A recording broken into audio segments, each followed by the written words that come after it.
Saksham Khandelwal and I am the second year CSE student at Bennett University. So in this video we will discuss about binary search algorithm. First we see the definition of binary search. Binary search algorithm falls under the category of interval search algorithms. Now the question arises, what is interval search algorithm? Because here the array is divided into 2 or 3 intervals at every stage. This algorithm is much more efficient compared to linear search algorithm because of its time complexity.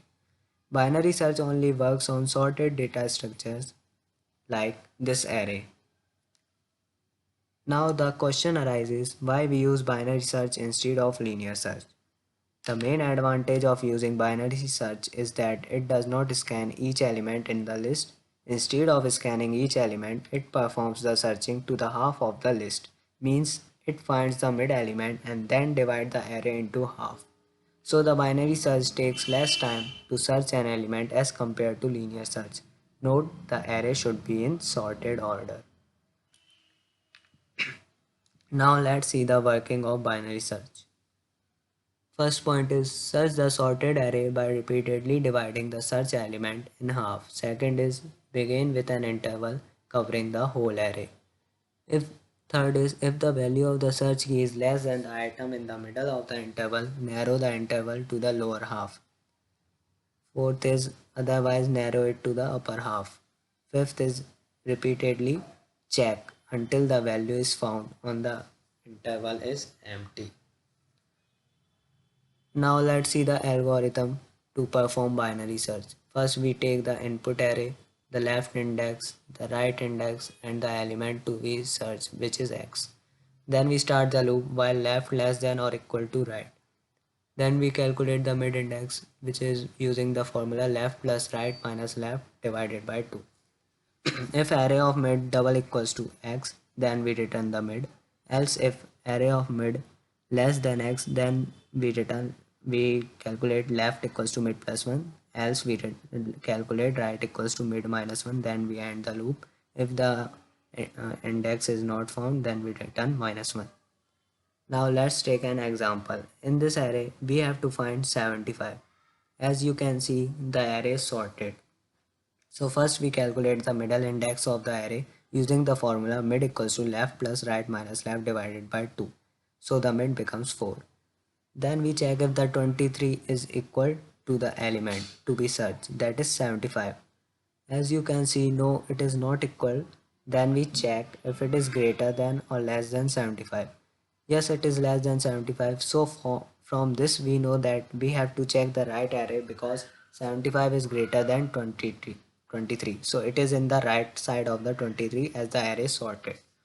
So now we again calculate the mid, but now the left index is 5 because we are taking the right array and the right index is same, so the mid becomes 7.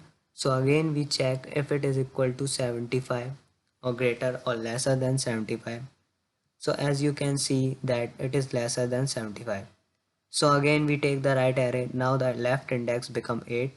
Now we calculate the mid, which is index 8. So we know that 75 is equal to 75. So we found it at index position 8. So we say that the element to be searched is found at index position 8. We find it at index position 8. So what if it is not in the array? Then we return -1.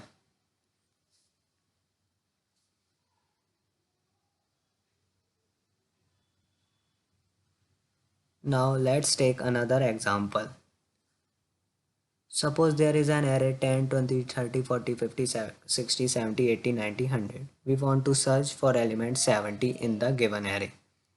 So first we calculate the mid element of an array. We consider two variables, that is left and right. Initially left equals to 0 and right equals to 9 as shown in the figure. The middle element value can be calculated as mid equals to left plus left minus right divided by 2. Therefore mid equals to 4 and the array of mid equals to 50. The element to be searched is 70, so array of mid is not equal to the given data. then the case 2 is satisfied, that is data is greater than array of mid. Step 2 is as data greater than array of mid, so the value of the left is incremented by mid plus 1, that is the left equals to mid plus 1. The value of the mid is 4, so the value of the left becomes 5. Now we have got a sub-array as shown in the figure. Now again the mid value is calculated by using the above formula and the value of the mid becomes 7. In the above figure we can observe that array of mid is greater than data. So again the value of the mid will be calculated in the next step. As array of mid is greater than data, the value of the right is decremented by mid minus 1. The value of mid is 7, so the value of the right becomes 6. The array can be represented as following. Now, the value of mid will be calculated again. The value of left and the right are 5 and 6 respectively. Therefore, the value of mid is 5. Now, the mid can be represented in array as shown below. Now, the step 4. As array of mid is less than data, the left value will be incremented by mid plus 1. The value of mid is 5. So, the value of left becomes 6. Now, the value of mid is calculated again by using the formula which we have already discussed. The values of left and right are 6 and 6 respectively. So the value of mid becomes 6 as shown in the figure. So from this we can observe in the above figure that array of mid is equal to data. Therefore, the search is completed and the element is found successfully. So we get the result at index position 6. Now let's see the implementation of binary search. There are two ways to implement binary search, iterative and recursive.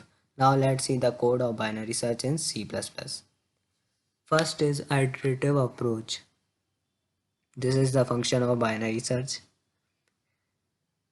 Now let's take an array 2, 3, 4, 10, 40. Then take the element to be searched which is 10. Then take the size of the array and we store the return value in the variable result. This is the function of binary search.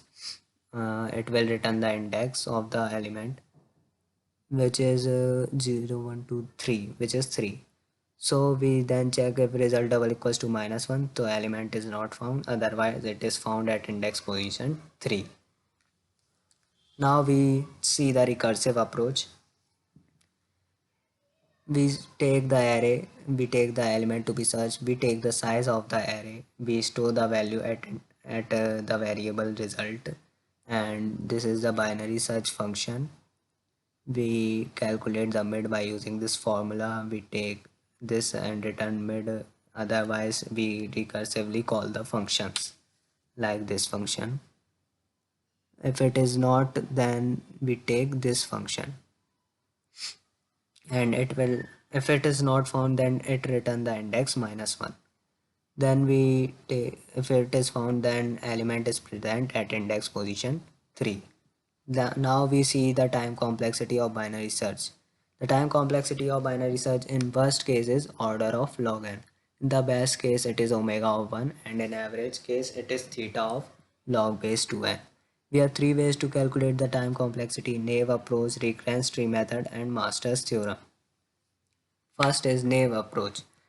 Let the length of the array at any iteration is n and the number of iterations be k. So at first iteration the length of the array is n, at second iteration the length of the array is n by 2, at third iteration the length of the array is n by 2 whole square, which is n by 4. Now after iteration k, the length of the array becomes n by 2 to the power k minus 1. After k divisions, the length of the array becomes 1. So the length of the array, which is n by 2 to the power k minus 1, equals to 1. So n equals to 2 to the power k minus 1. We take the log both side and we get the result k equals to 1 plus log base 2n. So the time complexity of binary search becomes order of log base 2n. Now discuss the recurrence tree method.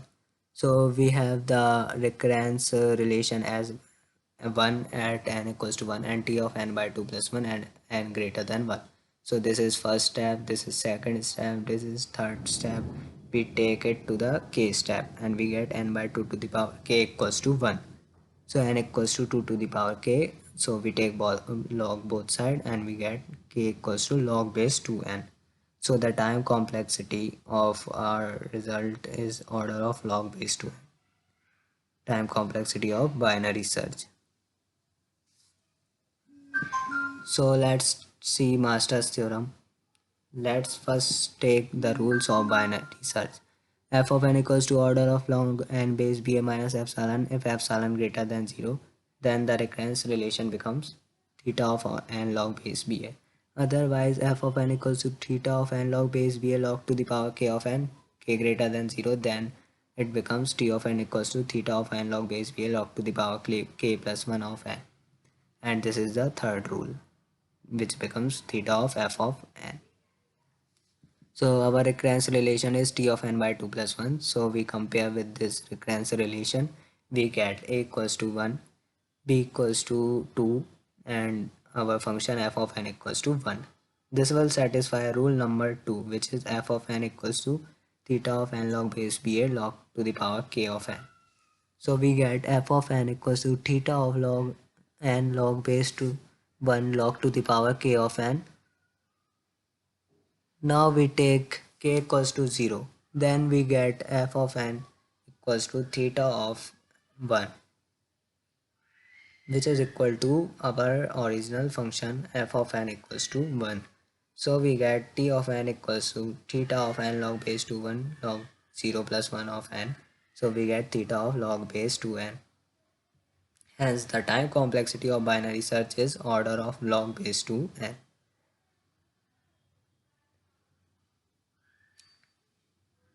So that's it from my side. Thank you for watching this video.